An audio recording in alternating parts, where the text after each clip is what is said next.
Halo semuanya, pada sesi kali ini kita akan membahas mengenai views. Nah, views ini merupakan bagian dari MVC, di mana V-nya itu untuk views, yang mengatur tampilan dari aplikasi web kita.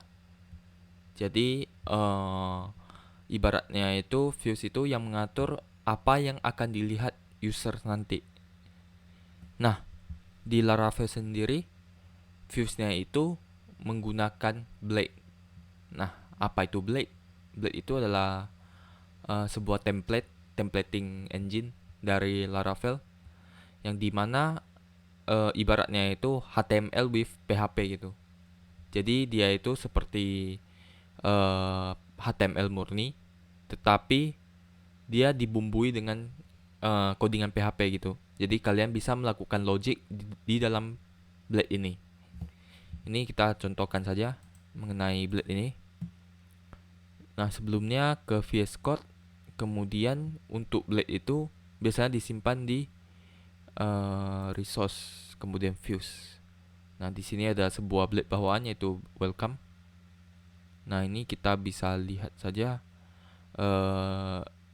dari bentuk Blade ini seperti HTML biasa ya, tetapi ada beberapa sintaks dari PHP, misalkan di sini dia bisa nge-replace string, kemudian menentukan apa dari lokale app-nya itu, kemudian kita bisa lihat ada if else, kemudian eh, ada misalnya dia bisa mengakses versi dari aplikasi kita, PHP versi berapa, seperti itu.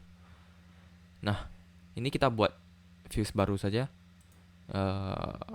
Ini ku namain example.blade.php.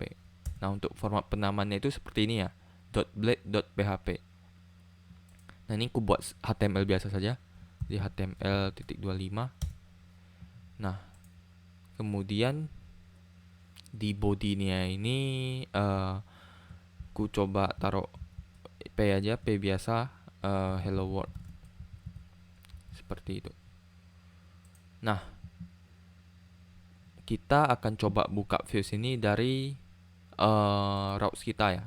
Jadi seperti yang kalian lakukan tadi, ini daripada kita return string langsung, kita return PHP-nya saja. Jadi ini ku coba diganti jadi return view example, seperti itu. Nah, setelah di save, ketika dibuka lagi, ini ke greeting ya. Nah, ini akan muncul hello world. Misalkan kita ganti sesuatu di sini, misal kita tambah tanda seru, kita refresh. Nah, jadi apa yang kita tunjukkan di Blade ini akan ditunjukkan kepada user melalui slash greeting, seperti itu. Nah, ini sekarang kita akan membahas logic di Blade ya. Jadi di sini kalian bisa buka the basics, kemudian Blade template. Di sini ada banyak, misalkan if, switch, loops, sebagainya. Ini seperti yang kita lihat tadi, bisa if ya. Ini kita coba saja if-nya. Jadi sebaiknya kita pakai yang name ini saja gitu. Nah, jadi di Blade ini kita bisa return return data yang dipassing. Jadi misalkan kita return yang name tadi ya, sesuai dengan Blade tadi. Ini ku kembalikan saja. Jadi di sini return view example, kemudian kita bisa passing data. Jadi misalkan name panah name, seperti itu. Nah, kemudian kita bisa mendisplay konten name ini dengan hello dengan format ini ya. Jadi kurung kurawal ini itu untuk menyatakan ini adalah codingan PHP gitu di antara codingan HTML yang ada di Blade. Jadi kita ke sini, ini kita ganti kurawal di dalamnya itu $name seperti itu. Nah, sekarang kita ke greeting/Marianto. Nah, di sini akan muncul hello Marianto. Sama seperti yang kita lakukan tadi ya. Tapi bedanya ini kita lakuin di dalam Vue-nya atau Blade. Nah, untuk logic ini kita bisa coba ya. Logic yang if. Nah, misalkan aku ini ingin menampilkan hal yang berbeda. Misalkan namanya itu, jika namanya itu Marianto,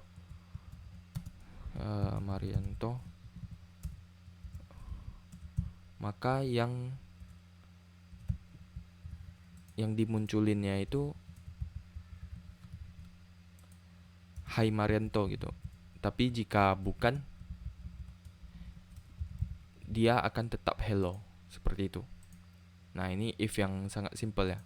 Jadi if name itu Marianto, maka dia akan jalanin ini Hai name. Jika bukan, maka dia akan jalanin hello name. Seperti itu. Nah, di sini jangan lupa kalian and if ya. Sesuai dengan yang ada di sini. Jadi kita langsung refresh saja. Nah, di sini akan muncul Hai Marianto. Kalau misalkan ku ubah namanya jadi Ahmad lagi, maka dia akan menjadi hello Ahmad seperti itu. Nah, ini salah satu keunggulan dari Blade ya. Nah, bisa juga kalian bisa looping gitu. Jadi bisa looping banyak kali gitu sesuai dengan apa yang kalian passing. Ini kita copy aja ya. Nah, kalian ini misalkan dari i 0 terus i lebih kecil dari 10, i++, berarti dia akan looping dari 0 sampai 9. Nah, ini the current value is i, berarti nanti dia akan muncul the current value is 0, terus the current value is 1 gitu. Tapi di sini kita cuma ada satu line teksnya saja. Nanti di sana akan muncul 10 line. Ini kita refresh saja. Nah, akan muncul 10 line dari teks ini, dari 0 sampai 9. Seperti itu. Nah, banyak sekali hal yang bisa dilakuin di Blade juga. Ini kalian bisa explore aja. Nah, bisa mengakses variable loop-nya gitu. Jika kalian menggunakan for each, misalkan apakah ini loop pertama atau loop terakhir gitu. Nah, ini kita akan gunakan sepanjang course ini. Jadi kalian bisa baca-baca juga apa saja yang bisa dilakukan Blade ini, karena fiturnya itu sangat banyak. Seperti itu. Paling itu aja mengenai Blade ini. Nextnya kita akan membahas mengenai controller. Jadi sampai jumpa di sesi berikutnya.